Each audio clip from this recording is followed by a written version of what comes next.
ನಮಸ್ತೆ. ನಮೀಸ್ hobbies YouTube ಚಾನಲ್ಗೆ ಸ್ವಾಗತ.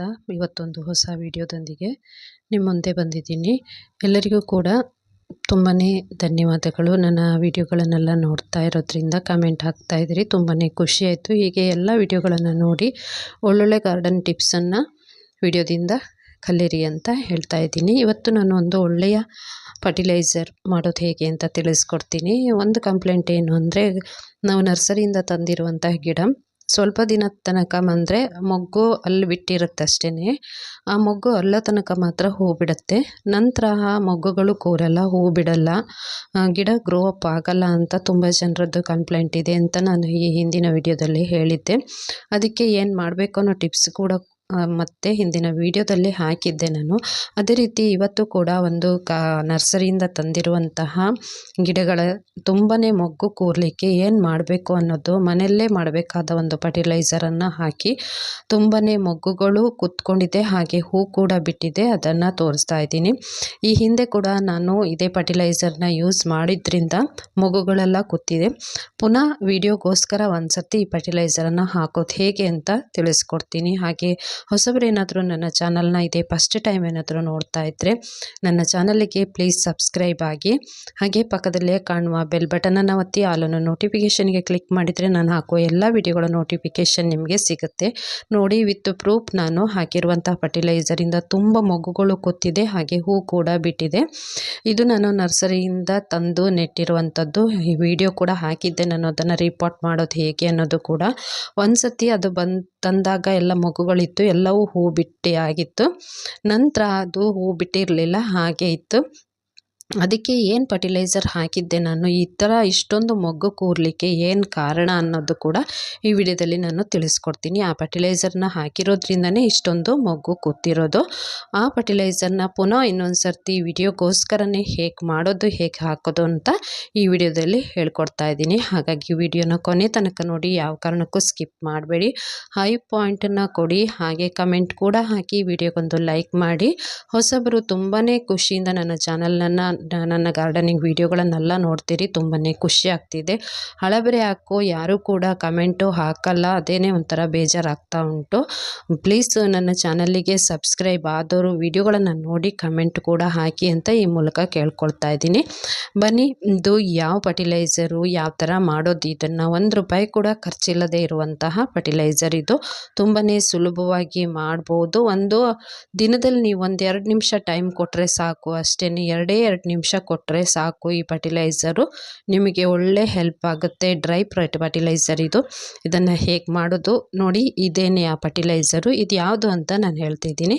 ನೀವು ಟೀ ಪೌಡರ್ ಇದೆಯಲ್ಲ, ಟೀ ಮಾಡಿದಾಗ, ಟೀ ಸೋಸಿದಾಗ ಅದು ಉಳಿದಿರುತ್ತಲ್ವ ಟೀ ಪುಡಿದು, ಆ ಪುಡಿಯನ್ನು ಡ್ರೈ ಮಾಡಿಕೊಂಡು ನಾನು ಹಾಕ್ತಾ ಇರೋದು. ತುಂಬಾ ಒಳ್ಳೆ ಬೆನಿಫಿಟ್ ಸಿಗುತ್ತೆ ಇದು. ದಾಸವಾಳ ಗಿಡಕ್ಕೆ, ಗುಲಾಬಿ ಗಿಡಕ್ಕೆ, ಹಾಗೆ ಎಲ್ಲ ಗಿಡಕ್ಕೂ ಅಷ್ಟೇ. ತರಕಾರಿ ಕೂಡ ಹಾಕ್ಬೋದು, ಆದರೆ ಹೂವಿನ ಗಿಡಕ್ಕೆ ಹಾಕಿದರೆ ಬೇಗನೆ ಇದರದ್ದು ಬೆನಿಫಿಟ್ಟು ನಿಮಗೆ ಸಿಗುತ್ತೆ. ಒಂದ್ಸತಿ ಇದನ್ನು ಮಾಡಿ ನೋಡಿ, ತುಂಬಾ ಸುಲಭವಾಗಿ ಮಾಡ್ಬೋದು. ಇದನ್ನು ಯಾವ ರೀತಿ ಮಾಡೋದು ಅಂತ, ಪ್ರತಿದಿನ ನೀವು ಮನೇಲಿ ಟೀ ಮಾಡೋರಿದ್ದರೆ ಪ್ರತಿದಿನ ಟೀ ಪೌಡ್ರ್ ಸಿಕ್ಕೇ ಸಿಗುತ್ತೆ. ಸುಮ್ಮನೆ ಅದನ್ನು ವೇಸ್ಟ್ ಮಾಡಲಿಕ್ಕಿಂತ ಅದನ್ನು ಈ ರೀತಿ ಡ್ರೈ ಫರ್ಟಿಲೈಸರ್ನ ನೀವು ಮಾಡಿಕೊಂಡು ಒಂದು ಡಬ್ಬಿಯಲ್ಲಿ ಹಾಕಿಟ್ಕೊಂಡ್ರೆ ಯಾವಾಗ ಬೇಕೋ ಆವಾಗ ಇದನ್ನು ಗಿಡಕ್ಕೆ ಕೊಡ್ಬೋದು. ತುಂಬಾ ಜನ ಮನೇಲಂತೂ ತುಂಬಾ ಪೌಡ್ರ್ ಸಿಗುತ್ತೆ, ಯಾಕಂದರೆ ಬೆಳಗ್ಗೆ ಸಂಜೆ ಅಂತೂ ಟೀ ಮಾಡಿದಾಗ ಸಿಕ್ಕಾಪಟ್ಟೆ ಪೌಡರ್ ಸಿಗುತ್ತೆ ನಿಮಗೆ, ಟೀ ಪೌಡರ್ ಇದು. ನೋಡಿ, ಈ ರೀತಿ ಟೀ ಮಾಡಿದ ನಂತರ ಸಿಗುತ್ತಲ್ವಾ, ಟೀ ಸೋಸಿದ ಮೇಲೆ ಇದೇ ಪೌಡರನ್ನು ನಾವು ಚೆನ್ನಾಗಿ ಒಣಸಿಟ್ಕೊಂಡ್ರಾಯ್ತು. ಒಂದು ದಿನಾನು ನೀವು ಎಷ್ಟು ಸತಿ ಟೀ ಮಾಡ್ತೀರೋ ಅವಾಗೆಲ್ಲ ಸಿಕ್ಕಿದ್ದನ್ನು ಈ ರೀತಿ ಒಂದು ಬೌಲ್ ಯಾವುದಕ್ಕಾದ್ರೂ ಹಾಕಿಟ್ಕೊಂಡ್ರೆ, ದಿನಾನು ನೀವು ಬಿಸಿಲಲ್ಲಿ ಒಣಗಿಸಿದ್ರೆ ನೋಡಿ, ಈ ರೀತಿ ಒಳ್ಳೆಯ ಒಂದು ಡ್ರೈ ಫರ್ಟಿಲೈಸರು ನಿಮಗೆ ಸಿಗುತ್ತೆ. ಇದನ್ನು ಹೇಗೆ ಮಾಡೋದು ಅಂತ ಈ ವಿಡಿಯೋದಲ್ಲಿ ಹೇಳ್ತೀನಿ, ಹಾಗಾಗಿ ಸ್ಕಿಪ್ ಮಾಡಬೇಡಿ ಅಂತ ಕೇಳ್ಕೊಂಡಿದ್ದು ನಾವು. ನೀವು ಮಾಮೂಲಾಗಿ ಮನೇಲಿ ಟೀ ಮಾಡ್ತೀರಿ ನೋಡಿ, ಟೀ ಮಾಡಿದ ತಕ್ಷಣ ಉಳಿಯುತ್ತೆ ಇದು. ನೀವು ಹಾಲನ್ನು ಹಾಕಿ ಬೇಕಾದರೂ ಟೀ ಮಾಡಿ, ಇಲ್ಲ ಬರೀ ನೀರು ಹಾಕಿ ಟೀ ಪುಡಿ ಸಕ್ಕರೆ ಹಾಕಿ ಕೂಡ ಬೇಕಾ ನೀವು ಮಾಡಿದರೂ ನಡೆಯುತ್ತೆ. ಇದು ಕ್ಲೀನಾಗಿ ತೊಳ್ಕೊಂಡ್ರಾಯ್ತು. ಟೀ ಮಾಡಿದ ನಂತರ ಉಳಿಯುತ್ತಲ್ವ, ಚರಟ ಅಂತಾರಲ್ಲ ಟೀ ಪುಡಿದು, ಅದನ್ನು ಕ್ಲೀನಾಗಿ ತೊಳ್ಕೊಂಡ್ರಾಯ್ತು. ಯಾಕಂದರೆ ಕೆಲವರು ಟೀ ಮಾಡಿದ ನಂತರ ಸಕ್ಕರೆ ಹಾಕ್ತಾರೆ, ಸೋಸಿದ ನಂತರ. ಕೆಲವರು ಕುದಿಯುವಾಗಲೇ ಸಕ್ಕರೆ ಹಾಕ್ತಾರೆ. ನೀವು 2 ಥರ ಮೆಥಡ್ ಮಾಡಿದ್ರೂ ಇದನ್ನು ಚೆನ್ನಾಗಿ ತೊಳ್ಕೊಳ್ಬೇಕಾಗತ್ತೆ. ಟೀ ಪೌಡರನ್ನು ಚೆನ್ನಾಗಿ 2 ರಿಂದ 3 ಸರ್ತಿ ಚೆನ್ನಾಗಿ ಒಳ್ಳೆ ನೀರಿನಲ್ಲಿ ಇದನ್ನು ತೊಳೆದು ಆ ಹಾಲಿನ ಅಂಶ ಮತ್ತು ಸಕ್ಕರೆ ಅಂಶನ ಪೂರ್ತಿಯಾಗಿ ತೆಗೆದು ಇದನ್ನು ಸೋಸಿಟ್ಕೊಳ್ಳಿ. ಈ ರೀತಿ ಸೋಸಿರೋದನ್ನು ಒಂದು ಬೌಲು ಅಥವಾ ಯಾವುದಾದ್ರೂ ಒಂದು ಪ್ಲಾಸ್ಟಿಕ್ ಕಪ್ಪು ಯಾವುದಕ್ಕೆ ಹಾಕಿ ದಿನ ಇಟ್ಕೊಂಡು ಇದನ್ನು ಹುಳ ಆಗದೆ ಇರೋ ಹಾಗೆ, ಅಂದರೆ ನೀವು ದಿನ ಇದನ್ನು ಒಣಗಿಸಿಟ್ರೆ ತುಂಬಾ ಒಳ್ಳೆಯದು. 1-2 ದಿನ ಬಿಟ್ಟರೆ ಅದರೊಳಗೆ ಹುಳಗಳು ಬರುವಂಥ ಚಾನ್ಸ್ ಇರುತ್ತೆ. ನೋಡಿ, ಈ ರೀತಿ ಇದನ್ನು ಸ್ಟಾಕ್ ಮಾಡಿ ಇಟ್ಕೊಂಡು ಇದನ್ನು ನಾವು ಬಿಸಿಲಲ್ಲಿ ಒಣಗಿಸಿದ್ರೆ ಆಯಿತು.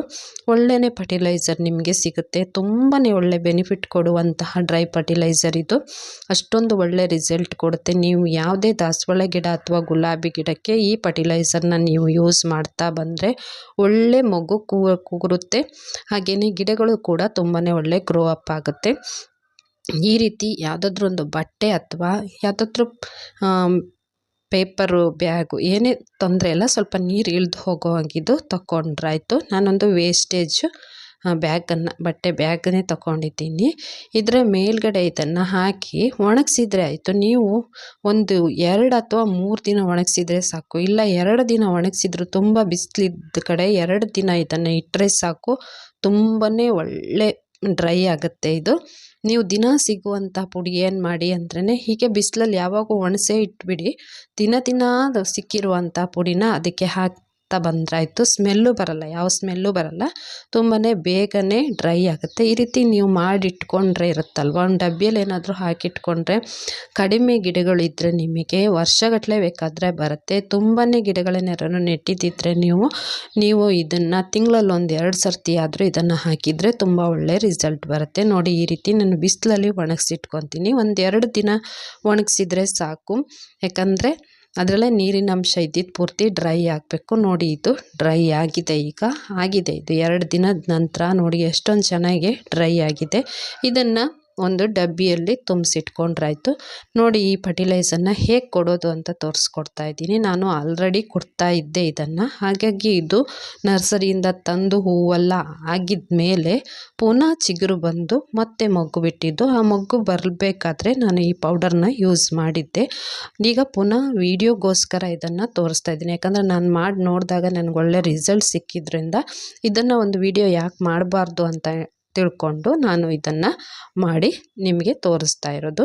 ಆಲ್ರೆಡಿ ನಾನು ಹಾಕಿದ ಮೇಲೆ ಇದು ಮೊಗ್ಗುಗಳೆಲ್ಲ ಬಿಟ್ಟಿರುವಂಥದ್ದು. ಅದಕ್ಕೆ ಪುನಃ ತೋರಿಸ್ತಾ ಇದ್ದೀನಿ ಅಷ್ಟೇ. ತುಂಬಾ ಚೆನ್ನಾಗಿ ಎಲೆಗಳು ನೋಡಿ ಎಷ್ಟೊಂದು ಹಚ್ಚ ಹಸಿರಾಗಿದೆ. ಹಾಗೆ ಮೊಗ್ಗುಗಳು ಕೂತ್ಕೊಂಡಿದೆ ದಾಸವಾಳ ಗಿಡದಲ್ಲಿ. ಇದನ್ನು ಹೇಗೆ ಹಾಕೋದು ಅಂತ ತಿಳಿಸ್ಕೊಡ್ತಾ ಇದ್ದೀನಿ. ತುಂಬಾ ಸಿಂಪಲ್ಲಾಗಿ ಮಾಡ್ಬೋದಾದಂಥ ಫರ್ಟಿಲೈಸರು, ತುಂಬ ಸಿಂಪಲ್ಲಾಗಿ ಹಾಕೋದು.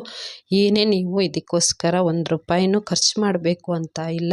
1-2 ನಿಮಿಷ ಟೈಮ್ ಕೊಟ್ಟರೆ ಸಾಕಾಗುತ್ತೆ ಅಷ್ಟೇ. ನೀವು ಹೇಗೂ ಪಾತ್ರೆ ತೊಳೆಯುವಾಗ ಅದನ್ನು ಬಿಸಾಡಲಿಕ್ಕಿಂತ ಹೀಗೆ ಅದನ್ನೇ ಅದರೊಂದು ಡಬ್ಬಿಯಲ್ಲಿ ತುಂಬಿಸಿಟ್ಕೊಂಡ್ರಾಯ್ತು. ನೋಡಿ ಎಷ್ಟು ಚೆನ್ನಾಗಿ ಮೊಗ್ಗುಗಳು ಬಂದಿದೆ. ಇದು ಕೂಡ ನಾನು ನರ್ಸರಿಯಿಂದ ತಂದಿರುವಂಥ ಗಿಡ. ಇದನ್ನು ರೀಪಾಟ್ ಮಾಡೋದು ಹೇಗೆ ಅಂತ ಕೂಡ ನಾನು ತೋರಿಸಿದ್ದೀನಿ. ಇದೇ ಗಿಡನ ರೀಪಾಟ್ ಮಾಡಿದ್ದು ಕೂಡ ನಾನು ತೋರಿಸಿದ್ದೀನಿ ವಿಡಿಯೋದಲ್ಲಿ. ಹಿಂದಿನ ವಿಡಿಯೋಗಳಲ್ಲೆಲ್ಲ ಇದೆ. ಎಲ್ಲ ವಿಡಿಯೋಗಳನ್ನು ನೋಡಿ ಎಲ್ಲ ವಿಡಿಯೋಗಳಿಗೊಂದು ಲೈಕ್ ಮಾಡಿ, ಕಮೆಂಟ್ ಕೊಡಿ. ಹಾಗೆ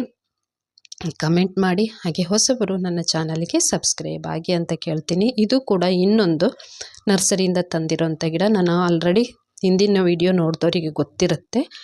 ನಾನು 2 ನರ್ಸರಿಯಿಂದ ತಂದಿರುವಂಥ ಗಿಡನ ರೀಪಾಟ್ ಮಾಡೋದು ಹೇಗೆ ಅಂತ ಕೂಡ ತಿಳಿಸ್ಕೊಟ್ಟಿದ್ದೀನಿ ನಾನು. ಅವೇ ಗಿಡ ಇದು ಪುನಃ ಚಿಗುರಿ ಮತ್ತು ಮೊಗ್ಗುಗಳು ಬಿಟ್ಟಿರೋದು. ನೋಡಿ, ಇವೇ 2 ಗಿಡಗಳು ನರ್ಸರಿಯಿಂದ ತಂದಿರೋವಂಥದ್ದು. 2 ಕೂಡ ತುಂಬಾ ಒಳ್ಳೆ ಮೊಗ್ಗುಗಳು ಬಿಟ್ಟಿದೆ. ಗಿಡಗಳು ಕೂಡ ಗ್ರೋ ಅಪ್ ಆಗಿದೆ. ಕೆಲವರು ಹೇಳ್ತಾರೆ ನಾವು ತಂದು ಒಂದು ಸ್ವಲ್ಪ ದಿನಕ್ಕೆ ಸತ್ತೋಗಿರುತ್ತೆ, ಅದು ಒಂದು ಹೂ ಬಿಡಲ್ಲ, ಏನಿಲ್ಲ. ಅಲ್ಲಿ ಅವರೇನೋ ಹಾಕ್ತಾರೆ. ನಿಜ, ಅವರು ತುಂಬಾ ಒಳ್ಳೆಯ ಗೊಬ್ಬರ ಕೊಟ್ಟಿರ್ತಾರೆ. ಯಾಕಂದರೆ ಅದು ಆರ್ಗ್ಯಾನಿಕ್ ಗೊಬ್ಬರ ಕೊಟ್ಟಿರಲ್ಲ ಅವರು. ತುಂಬ ಬೇಗನೆ ಗ್ರೋ ಅಪ್ ಆಗೋವಂಥದ್ದು. ನರ್ಸರಿ ಅಲ್ವಾ, ತುಂಬಾ ಚೆನ್ನಾಗಿ ಎಲ್ಲರಿಗೂ ಅಟ್ರ್ಯಾಕ್ಟ್ ಆಗಿರಬೇಕು ಅಂತ ಹೇಳಿ ತುಂಬಾ ಒಳ್ಳೆಯ ಬೇಗನೆ ಗ್ರೋ ಅಪ್ ಆಗುವಂತಹ ಗೊಬ್ಬರಗಳನ್ನು ಹಾಕಿರ್ತಾರೆ ಅವರು. ಅಷ್ಟೇ ಬೇಗ ಅದು ಗ್ರೋ ಅಪ್ ಆಗುತ್ತೆ. ನಾವು ಮನೆಗೆ ತಂದಾಗ ಏನಾಗುತ್ತೆ ಅಂದರೆ, ನಾವು ಆ ಥರದ್ದು ಗೊಬ್ಬರ ಏನು ಕೊಟ್ಟಿರಲ್ಲ. ಆ ಗೊಬ್ಬರ ಅದರಲ್ಲಿರೋ ತನಕ ಒಳ್ಳೆ ಮೊಗ್ಗುಗಳು ಬಿಡುತ್ತೆ, ಹೂವು ಬಿಡುತ್ತೆ. ಅದರ ಸತ್ವ ಕಡಿಮೆ ಆದ ತಕ್ಷಣ ಅದೇನಾಗುತ್ತೆ, ಅದು ಹೂಗಳು ಬಿಡಲ್ಲ, ಗಿಡನೂ ಗ್ರೋ ಅಪ್ ಆಗಲ್ಲ. ಅದಕ್ಕೋಸ್ಕರ ನಾವೇನು ಮಾಡಬೇಕು ಅಂದರೆ, ನಾವೇ ಮನೆಯಲ್ಲಿ ಆರ್ಗ್ಯಾನಿಕ್ ಫರ್ಟಿಲೈಸರ್ನ ರೆಡಿ ಮಾಡಿ ಗಿಡಗಳಿಗೆ ಕೊಡೋದ್ರಿಂದ ಗಿಡಗಳು ಅಷ್ಟೇ ಒಳ್ಳೆ, ನಾವು ನರ್ಸರಿಯಿಂದ ತರುವಾಗ ಯಾವ ಥರ ಇರುತ್ತೋ ಅಷ್ಟೇ ಒಳ್ಳೆ ಗ್ರೋ ಅಪ್ ಆಗುತ್ತೆ. ಸುಮ್ಮನೆ ಬರೀ ನೀರು ಹಾಕಿ ಇಟ್ಟರೆ ಏನೂ ಪ್ರಯೋಜನ ಇಲ್ಲ. ನೋಡಿ, ಮಣ್ಣನ್ನು ಸ್ವಲ್ಪ ಹರಡಿಕೊಂಡು ಸ್ವಲ್ಪ ಒಂದು ಮುಷ್ಟಿಗಿಂತ ಕಡಿಮೆ ನಾನು ಈ ಟೀ ಪೌಡರನ್ನು ತಗೊಂಡು ಇದಕ್ಕೆ ಹಾಕ್ತಾಯಿದ್ದೀನಿ. ಹಾಕಿದ ನಂತರ ಸ್ವಲ್ಪ ಇದನ್ನು ಹರಡ್ಕೊಂಡ್ರಾಯ್ತು. ಸಿಂಪಲ್ಲಾಗಿ ಗಿಡಗಳಿಗೆ ಕೊಡುವಂಥ ಫರ್ಟಿಲೈಸರು ಯಾವುದೇ ಸೈಡ್ ಎಫೆಕ್ಟ್ ಇಲ್ಲ, ಗಿಡಗಳು ಯಾವ ಕಾರಣಕ್ಕೂ ಹಾಳಾಗಲ್ಲ, ಗಿಡಗಳು ಎಲೆ ಕೂಡ ಹಳದಿ ಬಣ್ಣಕ್ಕೆ ತಿರುಗಲ್ಲ, ಯಾವುದೇ ಥರ ಗಿಡಗಳಿಗೆ ಹಾನಿ ಆಗದೇ ಇರುವಂತಹ ತುಂಬಾ ಒಳ್ಳೆಯ ಹೋಮ್ ಮೇಡ್ ಫರ್ಟಿಲೈಸರ್ ಇದು. ಸುಮ್ಮನೆ ಟೀ ಪೌಡರ್ನ ವೇಸ್ಟ್ ಮಾಡಲಿಕ್ಕಿಂತ ಇದನ್ನು ಈ ರೀತಿ ರೀಯೂಸ್ ಮಾಡೋದ್ರಿಂದ ಗಿಡಗಳಿಗೆ ತುಂಬಾ ಬೆನಿಫಿಟ್ಟು ಸಿಗುತ್ತೆ.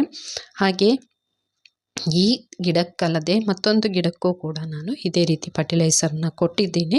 ಕೊಟ್ಟಿದ್ದ ನಂತರನೇ ಒಳ್ಳೆಯ ಮಗು ಕೂಡ ಬಿಟ್ಟಿದೆ. ಎಲ್ಲ ಗಿಡಗಳು ನರ್ಸರಿಯಿಂದ ತಂದಿದ್ದು ಗ್ರೋ ಅಪ್ ಆಗಬೇಕು ಅಂತ ಏನೂ ಇಲ್ಲ. ಕೆಲವು ಸಾಯುತ್ತೆ, ಕೆಲವು ತುಂಬ ಚೆನ್ನಾಗಿ ಗ್ರೋ ಆಗುತ್ತೆ. ಇದು ಸ್ವಲ್ಪ ಇದಾಗಿತ್ತು, ಯಾಕಂದರೆ ತರಬೇಕಾದ್ರೇ ಸ್ವಲ್ಪ ಮಂಕಾಗೆ ಇತ್ತು, ಇದಂದರೆ ಡಲ್ಲಾಗಿತ್ತು ಗಿಡ. ಇದನ್ನು ಒಂದು ಲೆವೆಲಿಗೆ ತಂದಿದ್ದೀನಿ. ಈಗ ನೋಡಬೇಕು, ಇನ್ನೂ ಒಳ್ಳೊಳ್ಳೆ ಫರ್ಟಿಲೈಸರ್ ಇದಕ್ಕೆ ಹಾಕಿ ಲಿಕ್ವಿಡ್ ಫರ್ಟಿಲೈಸರ್ನು ಹಾಕ್ತಾಯಿದ್ದೀನಿ. ಎಲ್ಲ ಫರ್ಟಿಲೈಸರ್ಗಳ ವಿಡಿಯೋ ಇದೆ, ಲಿಕ್ವಿಡ್ ಫರ್ಟಿಲೈಸರು, ಡ್ರೈ ಫರ್ಟಿಲೈಸರು, ಎಲ್ಲ ವಿಡಿಯೋಗಳು ನಿಮ್ಗೆ ಇಷ್ಟ ಆಗುತ್ತೆ ಅಂತ ಅಂದ್ಕೊಂಡಿದ್ದೀನಿ. ಡಿಸ್ಕ್ರಿಪ್ಷನಲ್ಲಿ ಲಿಂಕನ್ನು ಹಾಕಿರ್ತೀನಿ, ಬೇಕಾದರೆ ಐ ಕಾರ್ಡು ಹಾಕಿರ್ತೀನಿ, ಹಾಗೆ ಪ್ಲೇಲಿಸ್ಟ್ ಬೇಕಾದರೆ ಕೊಟ್ಟಿರ್ತೀನಿ. ಎಲ್ಲ ಗಾರ್ಡನಿಂಗ್ ಟಿಪ್ಸ್ ಬಗ್ಗೆ ನಿಮಗೆ ಏನೇ ಡೌಟ್ ಇದ್ರೂ ನನ್ನ ಚಾನಲ್ಲಿಗೆ ಹೋಗಿ ಒಳ್ಳೊಳ್ಳೆ ವಿಡಿಯೋಗಳಿದೆ. ಎಲ್ಲ ವಿಡಿಯೋಗಳನ್ನು ನೋಡಿ, ಎಲ್ಲ ವಿಡಿಯೋಗಳಿಗೂ ಒಂದು ಲೈಕ್ ಮಾಡಿ, ಕಮೆಂಟ್ ಹಾಕಿ, ಹಾಗೆ ಅದರ ಬೆನಿಫಿಟನ್ನು ನೀವು ಕೂಡ ಪಡ್ಕೊಳ್ಳಿ ಅಂತ ಕೇಳ್ತೀನಿ. ಇದು ತುಂಬಾ ಒಂದು 2 ವರ್ಷದ ಹಿಂದೆ ತಂದಿರುವಂಥ ನರ್ಸರಿಯಿಂದ ತಂದಿರುವಂಥನೇ ಗಿಡನೇ ಇದು. ತುಂಬಾ ಗ್ರೋ ಅಪ್ ಆಗಿತ್ತು. ಒಂದು ಸರ್ತಿ ತುಂಬಾ ಚೆನ್ನಾಗಿ ಹೂವೆಲ್ಲ ಬಿಟ್ಟಿತ್ತು. ನಂತರ ಯಾಕೋ ಡಲ್ಲಾಗಿ ಸಾಯ್ಲಿಕ್ಕೆ ಶುರುವಾಯಿತು. ಅಂದರೆ ಬೇರೆ ಕಾರಣದಿಂದ ಅದು ಹೋಯ್ತು ಅಷ್ಟೇ. ಈಗ ಸ್ವಲ್ಪ ಪರವಾಗಿಲ್ಲ, ಗಿಡ ಗ್ರೋ ಅಪ್ ಆಗ್ತಾ ಇದೆ. ಆದರೆ ಏನಂದರೆ ನಾವು ತುಂಬಾ ಒಳ್ಳೆ ಕೇರ್ ಮಾಡಬೇಕು. ಅದನ್ನು ಕೇರ್ ಮಾಡಿದರೆ ಮಾತ್ರ ಅದು ಗ್ರೋ ಆಗುತ್ತೆ, ಇಲ್ಲದೆ ಹಾಗೆ ಬಿಟ್ಟರೆ ಸತ್ತೋಗುತ್ತೆ ಅದು. ಇದಕ್ಕೂ ಕೂಡ ಇದೇ ಫರ್ಟಿಲೈಸರ್ನ ಯೂಸ್ ಮಾಡ್ತಿದ್ದೀನಿ. ಹಾಗೆ ಒಂದೇ ಒಂದು ಬೇರೆ ಗಿಡ ಅಂದರೆ ದಾಸವಾಳಕ್ಕೂ ಕೊಡೋದಲ್ಲದೆ ಬೇರೆ ಗಿಡಗಳಿಗೂ ಕೊಡ್ಬೋದು. ನಾನು ಒಂದೇ ಒಂದು ಗುಲಾಬಿ ಗಿಡ ಇತ್ತು, ಆ ಗುಲಾಬಿ ಗಿಡಕ್ಕೂ ಇದೇ ಫರ್ಟಿಲೈಸರ್ನ ಹಾಕಿದ್ದೀನಿ. ಇದು ದಾಸವಾಳ ನಾನು ನನ್ನ ಫ್ರೆಂಡ್ ಮನೆಯದ್ದು ನರ್ಸರಿ ಥರನೇ ಇದೆ, ಅವ್ರ ಮನೆಯಲ್ಲಿ ಗಾರ್ಡನ್ನು ಅನ್ನೋದೊಂದು ವಿಡಿಯೋನ ಹಾಕಿದ್ದೆ.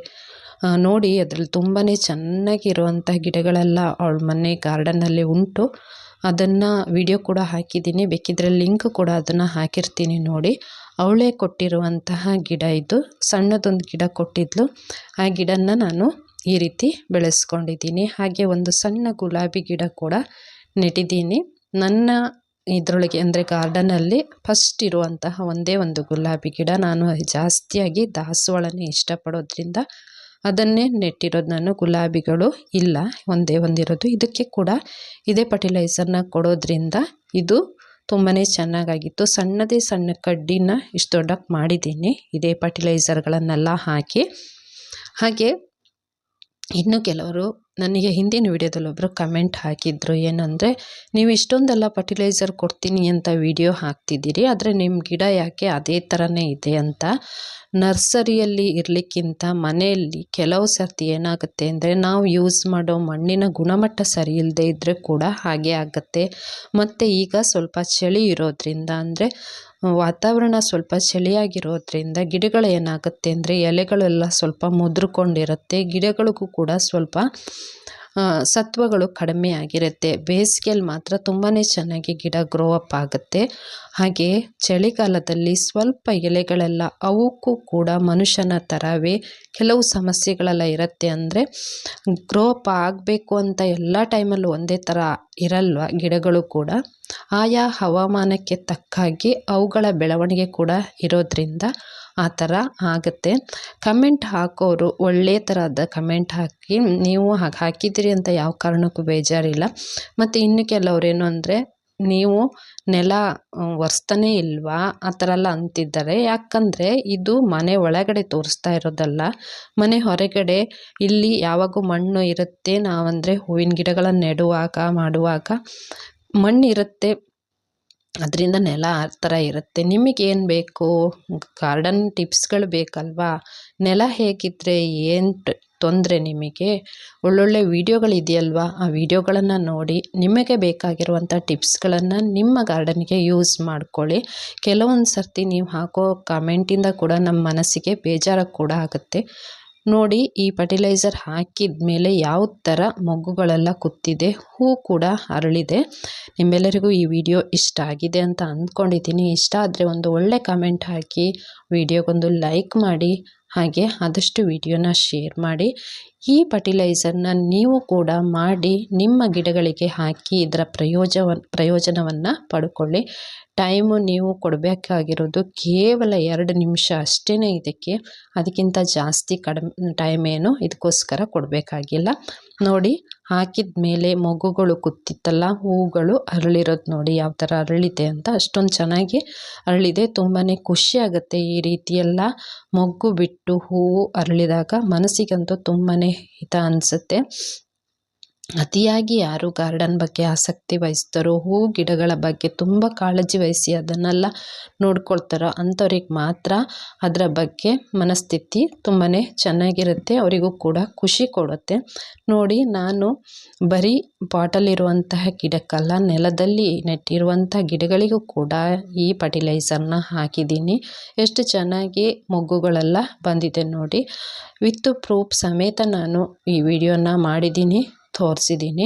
ಕೆಲವೊಬ್ಬರು ಏನು ಅಂದರೆ ನರ್ಸರಿಯಲ್ಲಿ ಸಿಕ್ಕಿರುವಂಥದ್ದು ಅಥವಾ ಆನ್ಲೈನಲ್ಲಿ ಸಿಕ್ಕಿರುವಂತಹ ತುಂಬಾ ಬೇಗ ಗ್ರೋ ಆಗುವಂಥ ಫರ್ಟಿಲೈಸರನ್ನು ಗಿಡಗಳಿಗೆಲ್ಲ ಹಾಕಿ ವಿಡಿಯೋಗೋಸ್ಕರ ಸುಮ್ಮನೆ ಆರ್ಗ್ಯಾನಿಕ್ಕು ಹೋಮ್ ಮೇಡು ಇದನ್ನು ಹಾಕಿ ಆಯಿತು ಅಂತ ಹೇಳ್ತಾರೆ. Thank you.